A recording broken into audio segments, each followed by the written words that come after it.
up, everyone? Gregson from Shifting Lanes with my two Shifting Lanes brethren. Hanson is driving, Chad's in the passenger seat, and I'm coming to you from a very, very cramped back seat. We are in the 2016 Chevy Camaro. What is this? The RS package? 2LT. This is the 2LT. So the turbo.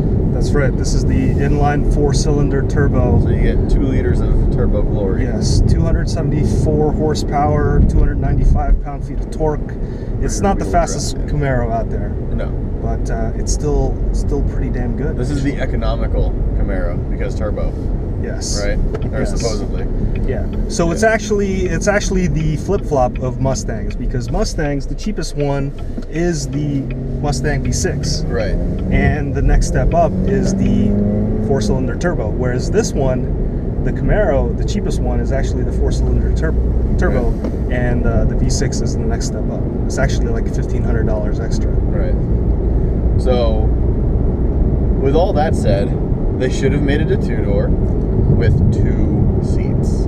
Not 4 seats, 2 seats. 2 doors fine. And they did. Because Camaro, but these are unnecessary. How much head clearance do you have right now? I have no head clearance, actually. You're a midget. Well, if I sit straight up, my head is embedded into the roof. Ow! Are you sure that's not, are you sure that's just not hair really product? Poor timing on my part. What? Are you sure that's just not hair product? No, it's not hair product. That was a concussion. Oh, so my head is into the roof. There's no cutout back here. I mean, there's kind of a cutout back here. Like you guys have these cutouts in the roof liner. Gurney bumps. Yeah, but I have nothing. Well, like I have something, but it's completely useless. Like when we tested the BRZ, we had basically no headroom at all for anything, and we had to actually drive that with 2 people because the third person couldn't fit in the back seat. You could fit someone in the back seat for this car, but only for the 30 minutes that we do these group drives. That's pretty much it. And you just don't want to sit back here. It's really not a pleasant experience. My knees are totally up against the back seat, and I'm not a large guy. I'm 5'6", so anyone 5'7" and over is going to have a bad time for sure. Yeah, and how's the leg room right now? Oh no, that's what I said. The leg room is awful. Okay. I'm literally. Let me fix that. No, no. My knees are into the seat. I'm actually having to like straddle the seat a bit. Yeah. And my feet are touching wires underneath the actual passenger seat. Oh my gosh. Yeah. So you can't see this on video, but this car is actually equipped with the 20-inch wheels and run flat tires. So what does that really mean? Well, that means that it's going to amplify every little bump that you run into the road. So combine that with the shallow roofline and lack of legroom, and you're really going to have an unhappy customer back there. Yeah, I'm not a fan currently of the back seat. Then I get this tiny little triangle to look out of. I mean, I can see everything else in front, but if I'm like, if this were a ship, and I'm looking out this window, I'd feel like I'm in steerage because I get this tiny little thing. I'm like, ooh, there's the outside world, and it's just nothing. There's an enormous C-pillar here. That's like the number one complaint, right, with Camaros, is the sightlines is just terrible. But you know what? It's actually not that bad. It's like with the assistance with the blind spot detection, and I mean, that in conjunction with the side view mirrors, I think that just gives you just enough coverage to recognize what's going on around you. And yeah, you know what? The rear window is really tiny, but it's still livable. I've lived with this car only for a day, but I've gotten used to it actually. And you know, the low roof line, it makes you feel really good driving this. It makes you feel like a badass. Even though this is just a 4-cylinder turbo, I'm like, yeah, I feel pretty good driving this thing. You know, not a lot of cars do that, but I mean, once you pay for it, of course. Right. But I think this is like the 2LT, so this is like about maybe $38,000. Yeah. It's like I feel pretty good in this, and I feel awesome. Chad, what about you? I mean, it's the nicest Camaro interior I've ever been in. Yeah. But as far as the exterior side, and the waistline's way too high. For starters, you can't have your arm here without feeling it's going to dislocate. So like, you know, you're just down here, and it just it's a common trait in a lot of cars now where the waistline is just too high. But that leads into the biggest problem I've had with the reboot of the Camaro is that there's just way too much quarter panel. There's too much quarter panel. So even when you stick ridiculous 20-inch wheels on it, Deer, and there's a deer. Wildlife, hit it. No, we have a camera. Oh my god, so dumb. It has no idea what it's doing. Like most deer, it's just suicidal. That's right. Yeah. Welcome to Northern Jersey. Yeah, right. But yeah, I mean, this Camaro looks better than the one it's replacing, but like I said, it still kind of suffers from the same problems. Whereas if you don't have to have everything as tall, you bring it down, it looks a little sleeker. It'll actually look a lot like the late 60s model, which is kind of trying to live off of. I mean, it's not bad, but it would be far from my first choice as far as pony cars are concerned. I'm finding it very interesting back here because I just realized that I have stadium seating. I'm actually above you guys. Yet, I'm in the back seat of a low-slung two-door sports car. Yeah. And it's hysterical to me. You're actually higher than us. Because why? Why is that a thing? Because the rear axle. Yeah, the rear axle and the wheel wells have to be pretty close to where you are. Which leads me to my original point. Why would you even put these here? Insurance break. Oh, who cares? Who cares You're not buying a about Camaro for an insurance break? Well, that whole point of a pony car is it's affordable. So that's, insurance is affordable. Yeah. The car is affordable. The whole point of that whole thing. That's why the 2+2 was created. That's why a bunch of years ago, that's why the Porsche GT3 RS had back seats. Right. It had a roll cage. Yeah. But the actual leather bottoms for the back seats were still there for reasons unknown. Simply because they could say it has a back seat. Yeah. Well, same thing here. Yeah. I mean, I guess it's the same thing with the BRZ. you know what? You could fit a child seat back there. So you can fit a car seat back here, pretty much, no sweat. But, Actually, what's pretty cool about the back seat, there's a pull handle right there, right beside you. You could actually bring that entire seat down and have no back seat. So that'll solve your problem. But that's a nice through. Like that. Yeah, which is pretty cool. And but who wants to transfer lumber? Yeah. You're not buying this as your lumber car. Yeah. have you met Camaro owners? They'll transport just about anything. But here's the thing: you're not transporting lumber. Let's say you throw a set of winter tires on here and want to go skiing. Yeah, that's perfect. You know, you don't need a roof rack. You got your back seat through, so you're fine. Yeah. So Chad, you were earlier. You were saying about the previous Camaro. Let me just elaborate on that. This is the 6th generation Camaro. Get in the right lane here and go straight. Get in the right lane. Okay. Yeah, actually. So the 5th generation, I think that ran from 2010. First they had a hiatus of like 8 years when they stopped producing Camaros. Then they came back in 2010, and that ran till 2015. So now this Camaro is actually riding on the ATS platform, the Cadillac ATS. The Alpha platform. The Alpha platform, Nice. correct, yeah. So this is basically just a 2-door ATS, right? this is what your ATS coupe will be. Yeah. Interesting. Yeah. But probably with better sightlines. Yes. Yeah. Well, the ATS sedan suffers from the same high waistline. Well, yeah, but it doesn't have the same back windshield. Yeah. And the same front forward vision either. But you know, I mean, this is what government regulates. It's just if you want to pass any sort of like side crash regulations, the belt line just has to be this high. Right. I owned an Evo 9, and that belt line was so much lower than the Evo 10. That's because they had to meet the side crash regulations. So the belt lines, I mean, look at all modern cars compared to their older generations. The belt lines have all just gone up. Right. Oh my god. I can't actually wait to see the video myself of what's going on You're right just now. being Because jostled around I look back like a turtle. I'm just like turtling. My shoulders are up near my ears. Yeah. It's I'm crouching down, I'm doing this, I'm doing weird, I feel like yoga poses back here. Awesome. I think we're coming up on 10 minutes, so we should do our first fire drill. Okay. Chubb Park's right up here on the right right. The park up here on the right. No, keep Not going. this. You'll see the park entrance. You'll see Smokey the Bear on the left. Awesome. Only you can prevent forest fires. Thanks, Sam Elliott. Cool. All right, here we go. But You can just pull right in here.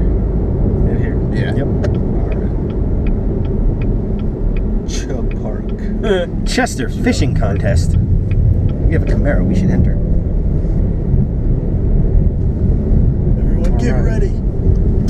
So who's gonna ride in the back? I'll take it. You. Oh Then yeah, I Chad should take it. goes, That's right. Then yeah. I'll go last. All right. You don't have to pull in the full way. We'll make you back up. Oh. Check out the. Oops. There we go. Oh my god. Oh, holy crap. Oh, my legs are sweaty. Woo. Oh god. Oh god. Alright. I'll enjoy that. Oh. Oh god. By the way, oh god, that hurt.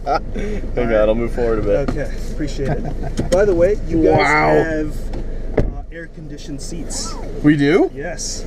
Oh, that's awesome. No, that's the heat warmer. The seat warmer, you ass. You unbelievable ass.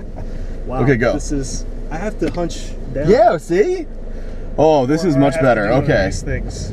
Okay, I like this better. This right. is better than the back seat. This is way better than the back seat. Oh. Be gentle, Chad. Be gentle. No. There we go. Okay. That's pretty good. That's halfway decent. So low slung. Ooh, paddle shifters on a pony car, just as God intended. Said nobody ever. Nope.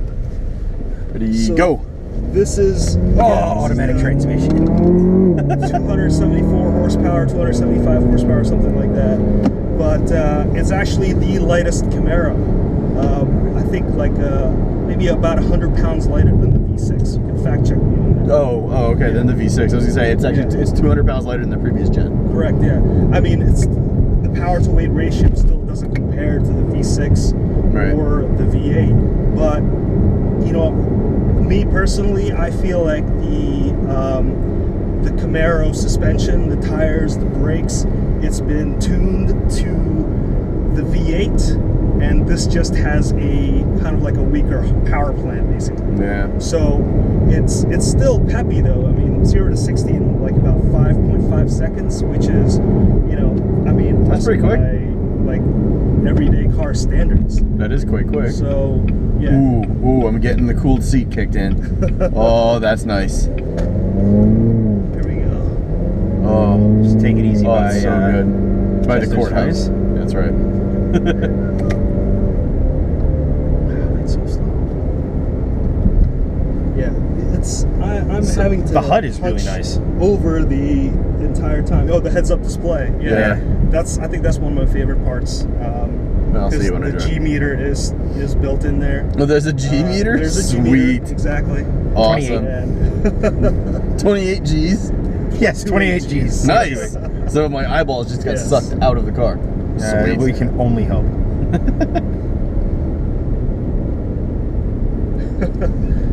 so some other features about the 2LT that you can tell from the interior. That's basically the larger screen, the larger infotainment screen. Okay. If you take a look at the 1LT, it actually looks a lot smaller because it doesn't have the blackout trim around the screen. Interesting. But it actually looks somewhat classy. Yeah. And it's got a good quality screen, good graphics, and also the speedometer is it has a larger display compared to the 1LT trim. And as you can see, there's the boost gauge is built in there, which is pretty awesome. Wait, where's the boost gauge? Oh, and on the dash. Nice. Dash, That's yeah. cool. Yeah, you gotta keep this those is a RPMs nice- up to keep the turbo spool. Said no Camaro ever. This isn't a bad place to be. I like the stitching. It's very just minimalistic. Yeah. I like that there's not a ton up here. The knurled kind of air conditioning knob. That's kind of cool. I'm a fan of that. There's no knurled to match on the right and left, which I think is I know it's not supposed to be because this is an actual knob to do something. But design-wise, I'd like the kind of cohesiveness of it, which on both sides. So I think that's a miss. The center display is, like you said, it's really nice. It's way nicer than the one in my Subaru. Like leaps and bounds above that. And this is exactly the same one as the one we had in the what the hell was the car that we test drove? Malibu. The Malibu. That's right. The Malibu LT. That was a really nice car, actually. I really enjoyed that car. So this is pretty good. I'm digging the bonnet. The bonnet's really nice. Yeah. You get that kind of like crested bonnet with the big white stripes on it. It's big fan of that. Sort of like a Corvette, like looking out a little the bit, windows, just a little bit. Not it's like a baby Corvette. Yeah, it doesn't have the huge haunches of the Corvette. Right. But, it's reminiscent. Yeah, you still get like peaks and valleys, but you don't get that, you know, big trough coming down the sides when you're looking out the front. So I'm a fan. Yeah, this is cool. And you know, like the inside, it feels like there's a lot of elements of like a fighter jet. You know, like the HVAC, the vents. Yeah. It just looks Saab like these badges. two gigantic exhausts. Saab badges. That's funny. No, I agree. I think it's nice. It's compared to other Camaros. I mean, this is definitely a huge step in the modernization direction. Yeah. And a direction that they had to go with, because there really aren't that many cars that are cheap anymore. You know, especially in this price range. Like the last gen Camaro and the 90s gen Camaro, I think was it Gen 8 or Gen 7. Yeah. Those Camaros, they were cheap, and because to Chad's point, they were cheap fun, right? You get the affordability and you get the fun of it. But now Mustang has upped the game. The Charger upped the game. That's right. This has to now match it, and I think it's matched it to a certain extent that it's you know, an upscale pony car, which isn't bad. I mean, you know, we don't have the SS trim, unfortunately, but that's 455 horsepower, and that's 20 more than the Mustang GT, I think. So, I mean, that's just great competition. Right. If you're a muscle car lover, it's just it's a great time to be in the present right now. I agree. How's it driving, Chad? Not bad. Pretty big disconnect to the front wheels. Really? I mean, the steering wheel is nicely weighted, but it has absolutely, I mean, it's tough to explain. Like I can tell it's getting harder to steer, but it doesn't feel like it's coming from the wheels. It feels like it's coming from the electric motor right there. But what mode are we in? Are we in comfort mode? We're in sport mode. We are in sport mode. Okay. I was hoping to find some gravel. I don't think you're gonna find What do you much think out here about anymore. the transmission, the 8-speed automatic transmission, Jim? I mean, I'm sure it's good for what it is. Yeah. It just doesn't. I mean, I get why it's in here. It's the exact same reason why there's a turbocharged 4-cylinder up front in there. I mean, after Camaro's last go with the 4-cylinder, which was the Iron Duke in the early 80s, you figured there'd never be another one again, but it has to be efficient. Therefore, an 8-speed automatic transmission. It's not the most dynamic thing in the world, but it'll get the job done. Right. Yeah.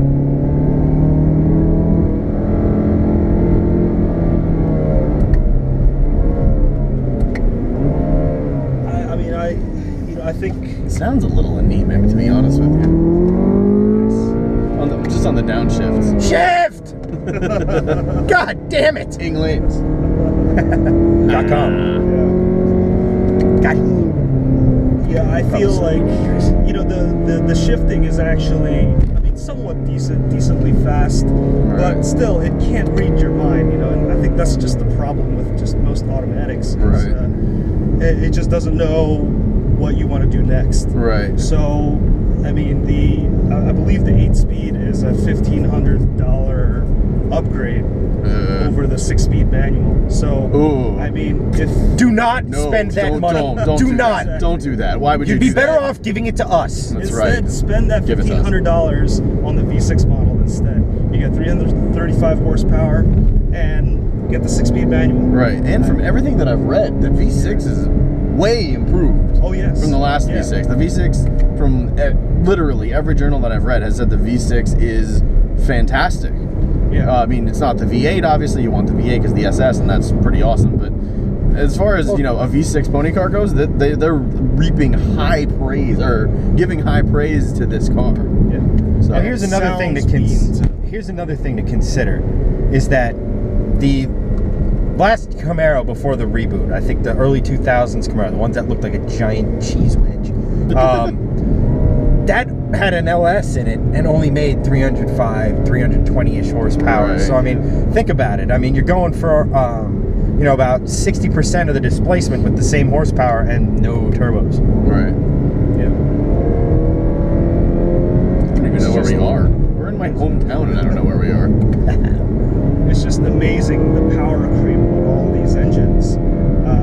It's just gone up and up and up. And with the 6th generation platform, again the Alpha platform, you know, this had actually shed about 200 pounds of weight over its outgoing version. So more power, less weight. I think that's just a recipe for all kinds of goodness. Well, you see it with Mustang. Mustang's trimming down, you know, getting more advanced. I mean, the muscle cars used to be the, you know, they used to ride on the short bus, so to speak. And, you know, they were simple, but they were fun. And now Mustang has aims at, you know, we saw it with the Laguna Seca pack on the Boss. They were taking on the M3, you know, and they're constantly upping the game. Yeah, constantly upping the game, upping the ante to where a muscle car, it's not really a muscle car anymore. They're becoming true-bred sports and or supercars.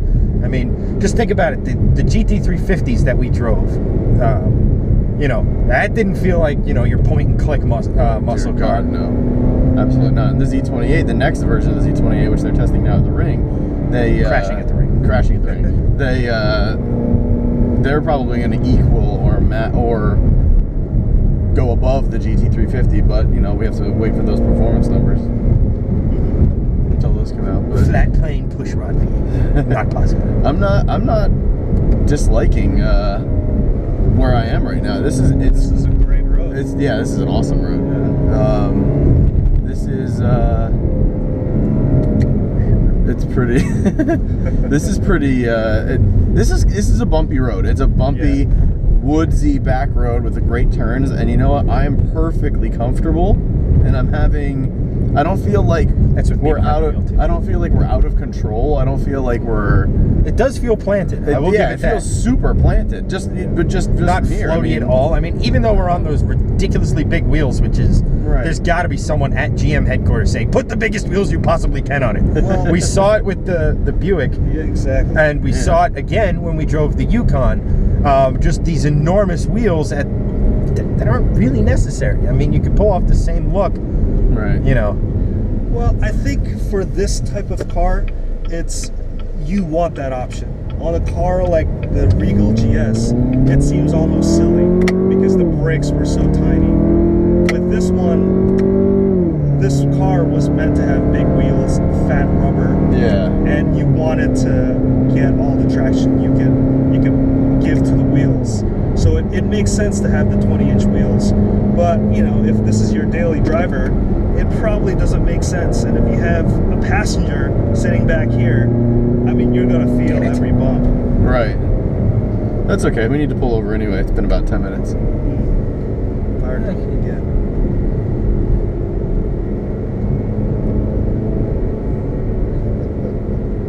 You're looking to pass him, aren't you? Don't do it on a double yellow. No, I'm going to slip into Pickle. Oh, that's weird. That's the name of the road. That's the name of the road, Pickle Road. I know. All right, let's find a spot where we can turn around. Right here works. Greggy Poo. Awesome. Do it. I am done with this back seat. So says you. Enjoy it, Chad. We all have to do it.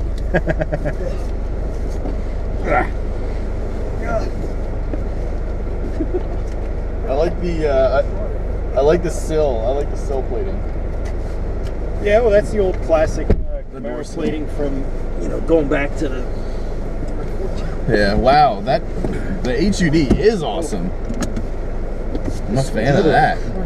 All right, so where am I going here, Chad? Just you can turn around, and it'll take you right back out to. That'll make you basically take you towards Old Wick, not Old Wick. California. Okay, cool.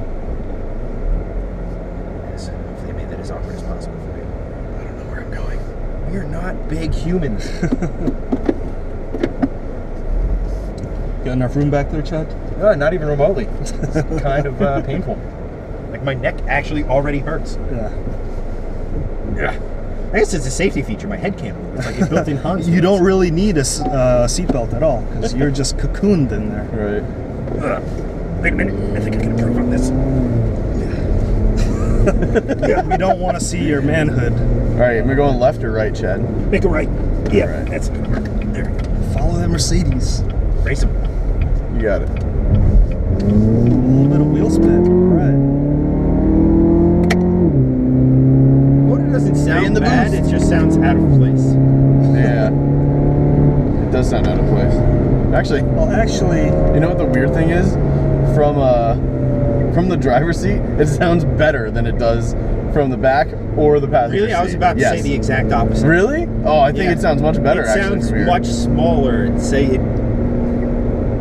so there, I'm going through the menus and there's this screen that says engine sound Oh management. my god, get out! So I don't know if that is Piped in sound. or piped like, in. Yeah, try it. or- See what happens. So right now it's off. Okay. All right. Okay. Okay, now we're gonna turn Wait, it hang on. on. Let me go down a gear. Wait for it. It's still off. Okay. Now we're gonna turn it on.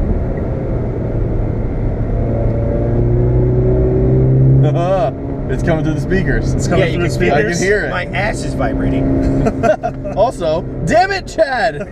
Yes. Oh, I fucking hate you. He just turned on the seat heater. So. Yeah. And it's about 85 degrees outside. 85. It actually says 92 when we got in 92 here. when we got It's in. now 88. 88. Perfect. God damn it, Chad.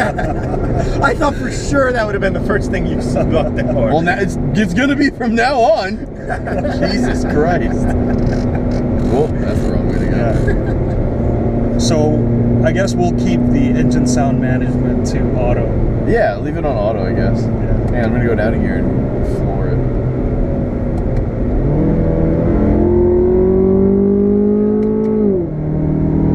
Okay, yeah. Totally. It sounds a lot neater. It Yeah. sounds better. Yeah. I mean, it definitely doesn't sound like it should, Yeah. but it doesn't sound like a V8 Camaro. V8 Camaros sound amazing, and Yeah. for rightfully so. But So, right. It's so ridiculously warm back here. well, it's probably Getting both of kinda our hot in these swamp rhinos. asses. Yeah, but I guarantee it's not as toasty as your ass. Yeah, well, now I got the cooled seat going, and I rectified that real quick. The cooled seats are actually very good in this. I was nice and comfy in that, and Yeah, nice and cool. Right. And I mean, on those summer days, I mean, the weather's yeah. going to get Like- really warm. So Like today. yeah.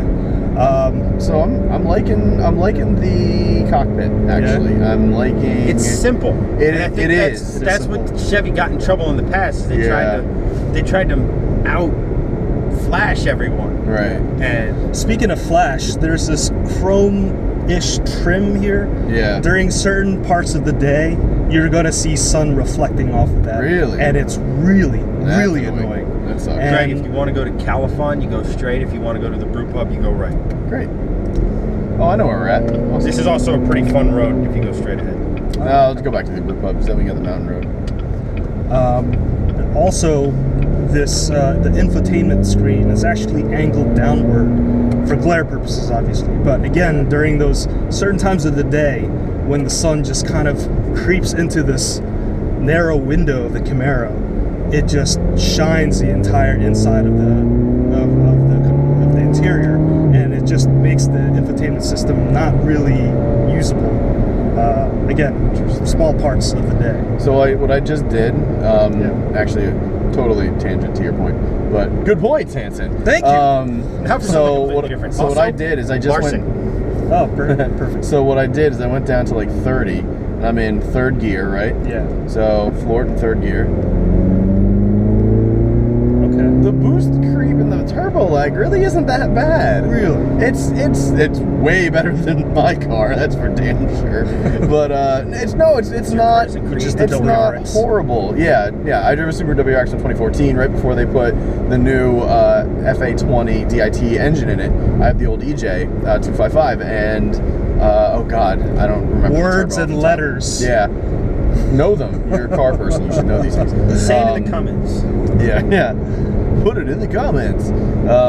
No, the if you're in like third gear or fourth gear and you're down around 35, 40 miles an hour and you hammer it, there is so much turbo lag. It is unbelievable. It takes forever to get to boost. This, I didn't get it into boost, but it didn't feel like it was lagging very much, honestly.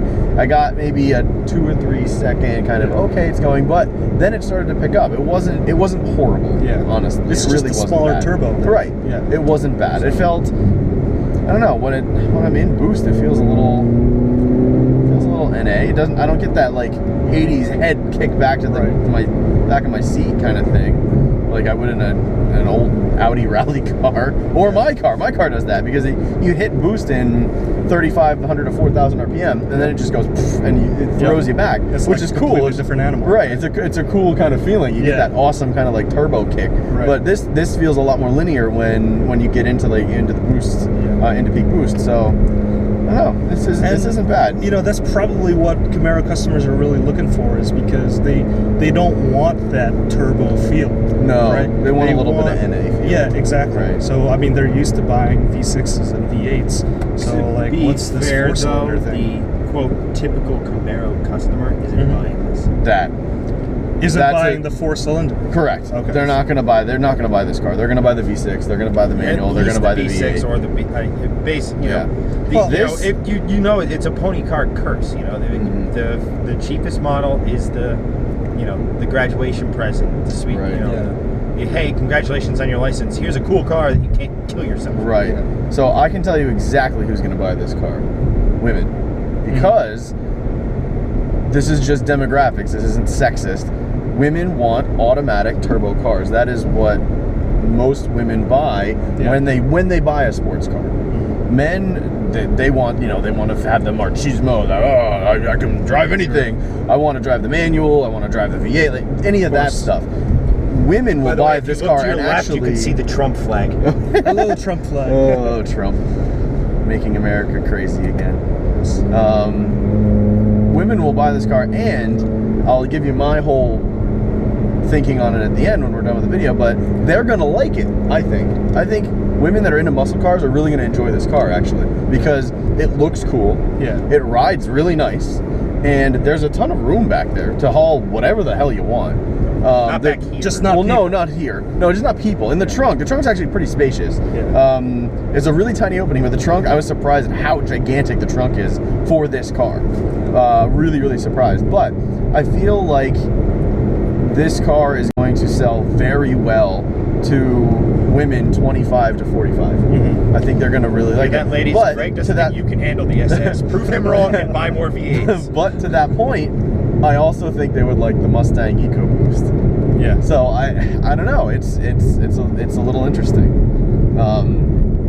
Well, these cars are selling. I mean, the Mustang EcoBoost is selling and meeting all its sales targets. So I mean, obviously something's done right. Like I said, these have to exist. You know, for the Camaro to exist, this model has to exist in the line. As enthusiasts, we may not like it. We may be clamoring for four more cylinders.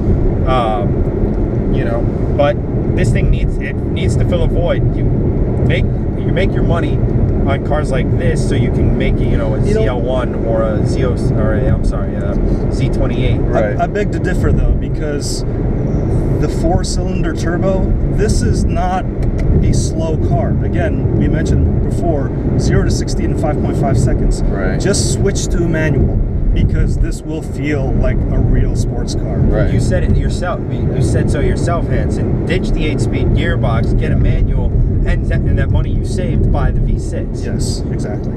And the sound of the V6, oh my God, it sounds crazy good. Right. Crazy good. GTR fan. Exactly. So, what were we talking about? I don't really remember. Whatever. The Camaro. The Camaro selling well. Wait, we're in a Camaro? Yeah. What have I been driving? Shit. No, the Camaro's selling well, and they're pretty much all Camaros have been selling pretty decently. But so have the Mustangs, and I think that they have a nice little Revolutionary War going on, or a nice little Civil War going on. I think nothing that civil about Ford versus Chevy there. I mean, how about Dodge in all of this? Dodge aside. Dodge is I think Dodge is the outlier here, because They have two muscle cars essentially. They have the Charger and the Challenger. What about the SS? Oh, I don't really count that because it's I don't know. That feels more muscle car than this. Well, yeah, because that's a V8. Yeah. No, I mean it just feels enormous. Well, yeah, that's true. This it didn't feel big. This feels very small. I feel like I don't know. I feel like a Pilot. It's deceivingly small. Right, it is. It's actually a really large car. Yeah, front to back. Inside, I feel like it's tiny. Yeah. But outside, it's definitely wider than I think. Right. It's definitely longer than I think because I'm looking out the back and I'm going, wow, there's a lot of trunk behind me. But I don't know. But yeah, Favorite drift corner. Yeah. Not that one. The one coming up. Oh, this one? With even a little bit of moisture, you just. Oh, I know. It's super fun. I mean, you could probably break them loose in this. Yeah. I'm not gonna try though. If you had man parts. Not on video. it's safe to drift uphill. Yeah, correct. Just lift off the throttle. Right. I mean, for me, so we're getting about to the end of the video. Honestly, we're hitting around 30 minutes. So for me, I'll go first. Does the car handle well? Yes. Is the car comfortable? Yes. Is the transmission good? I don't know. For me, not really. It's a little slow on the paddles. Do I want a little bit more power? Yes. Would I buy this car? I don't think I would buy this car. There's a lot of things for me that I'm not a fan of. There's some like weird ambient lighting going on here. I'm not a really big fan of that. The Camaro's a bit gaudy to me. It's still a little bit of a hammer compared to what the Mustang GT is. I mean, this is not a Mustang GT equivalent, but the EcoBoost, I would have the EcoBoost over this. What about you? Would I buy this car? Not this trim specifically. The 2LT versus the 1LT, definitely go with the 2LT because you have a lot more livable accoutrement on the inside, and it just makes living in the Camaro again much more livable. Again, especially for long trips. The 8-speed automatic, again, it shifts decently fast, but like all automatics, it can't read your mind, so inherently it's going to feel a lot slower than the manual. So do yourself a favor, if you want to buy the Camaro, save yourself $1,000, $1,500 and get the manual. Agree. And in terms of inline 4 turbo, V6 or V8, again, this is a quick car. My first car was the Evo 9, and that had 286 horsepower. This has 275. This is very quick, 0 to 60 in 5.5. I mean, that's nothing. I mean, to be fair, your first car was not an Evo. It was a Ford Tempo. That's right. It was a Ford Tempo. Yeah. The first I know car what your first car was. I actually bought. I've driven that, and that car is and it was a piece of shit. Yeah. But final thoughts. I would buy this car because, again, I mentioned I feel really cool in this car. It's like, again, the low sightlines, the low roof. You just feel badass in this car. And in the Mustang, you feel that way too, but in here, it's just a little bit more special. And just listen to that turbo. So tinny. Yeah, the exhaust is very tinny. Yeah. But I would buy this car, just not this trim exactly. Yeah. Chad? Alrighty. I agree with Greg. Not so much with the answer. Is it a good car? Yes. Can it be a fun car? Yes. Is it a Camaro? Well, the badge says it is, but it isn't. It's really hard. I mean, I'm trying to sit here and look at it from if I'm going to spend $38,000 on a car, and I'm not an enthusiast. Well, you know what? I am an enthusiast. If you're watching this, you're probably an enthusiast. So, would I buy this car? Absolutely not. But I would absolutely buy the ATS with that exact same engine in it. Yeah, there you go. That's a great point. Good point. I would absolutely buy that car with the manual box, because the ATS is a luxury sports sedan. It doesn't have any real history to live up to. I mean, I know the type of car has been around for forever, but I mean, it's not like there's an ATS from 40 years ago that it's got to try to kind of live and fill its shoes. You know, where this, you know, you may be sitting in here, you may feel like, you know, like to Hanson's point, feeling like a badass. I honestly feel like a fake, because you step on the throttle and you hear not Camaro, you hear a turbocharged 4-cylinder, and there's just a huge disconnect with my brain. When I'm in a Camaro and I stomp on the gas, you know, V8 as opposed to 4-cylinder. I understand everything, you know, what have you, that this isn't a slouch of a car. The engine's really good, and it, like I said, you know, all this car has shown me is that I want the ATS with this one. Yeah, that's a very, very good point. I would do the exact same thing. I would much rather spend my money on a Cadillac ATS than this, for sure. All right, so there you have it. I don't think that any of us would really own this particular trim of the Camaro. Woo dip. Yep. But you know, it's not a bad car, honestly. There are a lot of redeeming qualities to it. It's just not for us, to be honest with you. So next time we'll try to get a V8 Camaro, and hopefully we can see what that can do, or even a Mustang GT. And yeah, if we could get a Camaro, a Mustang, and a Challenger together to do a true pony car kind of comparison, I think that would be perfect. So look forward to that. Hopefully we can get that for you. Don't forget to like and subscribe. Go check us out on Facebook at facebook.com/shiftinglanes. Click the subscribe button to check out more videos by us, and also go check out the website www.shiftinglanes.com. It's probably been in the corner the whole time, annoying the hell out of you, but we want to put it there for branding purposes, so shut up. Anyway, signing off for myself, Hanson, and Chad. Thanks for watching. Catch you next time. Cheers. Later.